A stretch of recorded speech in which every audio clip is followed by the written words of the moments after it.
Hello everyone. This is another weapon. Ito po ay galing sa China na ginagamit ng mga master.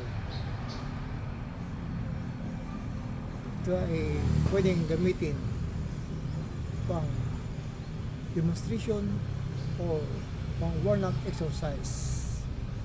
Madalas ito nagagamit ng mga wushu taulo o sa ibang bansa katulad mga Japan na gumagamit ito, pero pinapalitan na ng ibang metal. Ito naman ginagamit sa pambahay, lusob, ginagamit sa hollow blocks na pang sukat. Pwedeng gamitin dito sa morning exercise, rope with metal, then tornilyo, may kasamang bolt na thread. Ito ay dinuduktong na pwedeng gamitin sa self-defense, o kaya kung hinabol kayo ng aso, pwedeng gamitin ito. Pinakabit lang siya, pero ito hindi ko tinuturo. Ito ay para lamang sa mga instructor, dahil ito ay delikado na gamitin o ituro. Ito ay pansarili ko lamang na aking libangan. May secret weapon, rope with metal, kung tawagin nila morning exercise. Parang 9-chin, pero iba yung 9-chin. Ito may lubid, may duktong siyang metal, pwedeng gamitin sa pagpapanggol sa sarili. Delikado lang siyang gamitin, mahirap siyang i-demo. Pwedeng gamitin pagpapaikot katulad ng tsako, at pwede rin ibato, pwedeng gamitin sa puno, pero mahirapan siyang tumusok kasi hindi siya totally na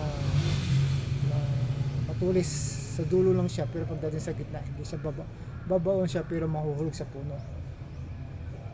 Ganda lang to kapag may mga asong siguro mga hagat, pwedeng minsan gamitin, or gamitin ito sa mga bukid pag tayo ay mag-exhibition or magpapawis. Pwedeng gamitin sa pagbato, pwede rin gamitin sa pagpapaikot, at pwede mong ihagis sa puno tulad nito.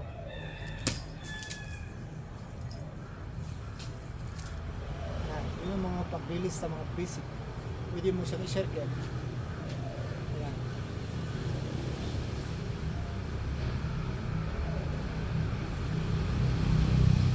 Pwede mo salungin. One.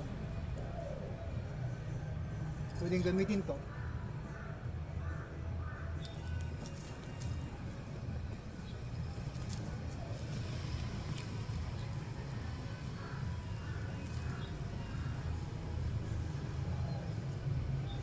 Yan, pwedeng side circle pag may aso lumapit o nagtangka sa'yo.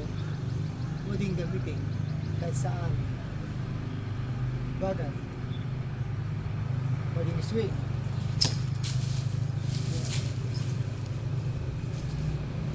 Wow.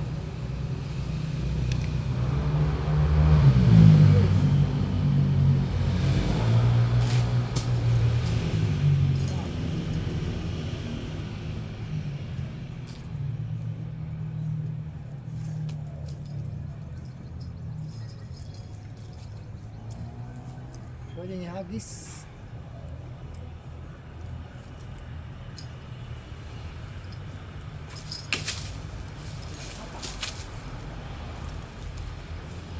Yeah.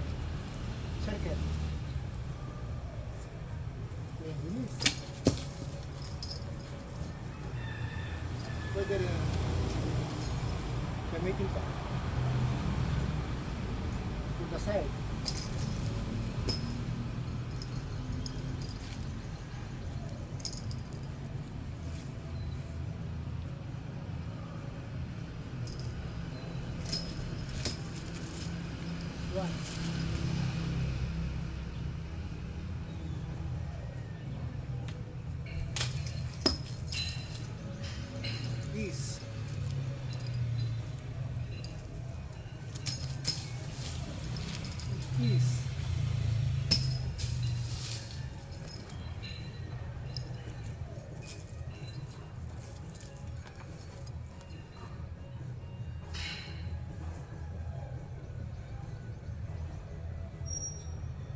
Philippines.